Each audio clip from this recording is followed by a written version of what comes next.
Hi, welcome to Books and Cooks. I'm really excited to share our book with you today, On Spice by Caitlin PenzeyMoog. I chose this book for a couple of reasons. First is the library has been closed since March 16th, and since our closure, we've been really focused on digital collections and virtual programs.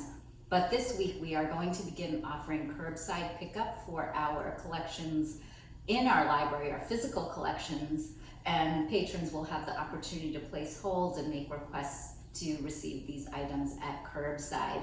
And this book, On Spice by Caitlin PenzeyMoog, is actually sitting on our shelves, on our new nonfiction bookshelves. The other reason, and probably the more exciting reason, is because Caitlin was at our library this past fall. Caitlin lives in Chicago, but she is the granddaughter of the Penzeys who began the Penzey Spice House in Milwaukee, Wisconsin. So she grew up in the Spice House. So for her, spices mean family, and they evoke family memories, and it's something I can really relate to. This book is not a cookbook, although you'll find 36 recipes in here. It is more of a book that really digs deep into spices, the history, the folklore, the literature, the mythology that surrounds spices. And in each chapter, Caitlin gives the reader insight into how these spices have been used over the years. She also encourages the reader to be creative and flexible and be versatile with your usage of the spices. There are 19 chapters, each dedicated to a specific spice. And as you can imagine, it starts with salt and it ends with pepper. And there are many varieties of each of these spices that she goes into.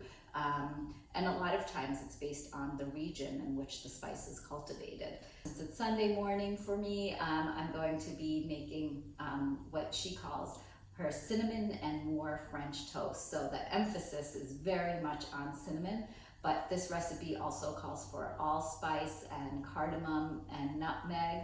But again, Caitlin encourages the cook to experiment, and she said sometimes she adds ginger to it. So I love this book. It's really calls for creativity. It also is definitely a book I would highly recommend for anyone that really likes to dig deep into the history of food, and that's something I really enjoy. So hope you get to check out On Spice, and hope you get to check out all of our books that are available to you through our curbside pickup. Right, so I'm going to make the French toast that I talked about. This is the cinnamon and more French toast, and it's really quick. I whisked the eggs in the bowl, but I actually put it on a plate so I get better surface area. And I should have mentioned too that the bread that I'm using is the farmer's loaf from Beans and Cream. We're so lucky in Prairie to have Beans and Cream Bakehouse, and they are offering drive-up service right now. So I picked up my loaf of farmer's bread. The recipe called for a hearty bread, and I thought this would be really great. And then what Caitlin says is after dipping the bread in the egg dip, what she does is she also likes to add extra cinnamon on one side, and then when she flips it over, she adds cinnamon sugar to the other side. So I think it's going to be super delicious. I love cinnamon, so this recipe is definitely cinnamon heavy. You want a big piece? Oh yeah.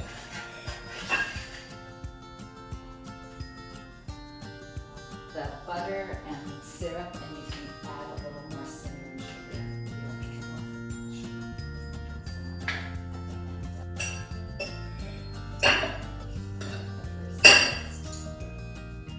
Here goes.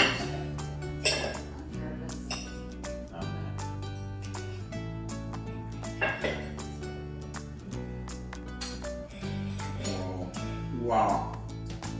So good? That's all unbelievable. All right. Well, I'm gonna, Unbelievable. well, cheers. Mm.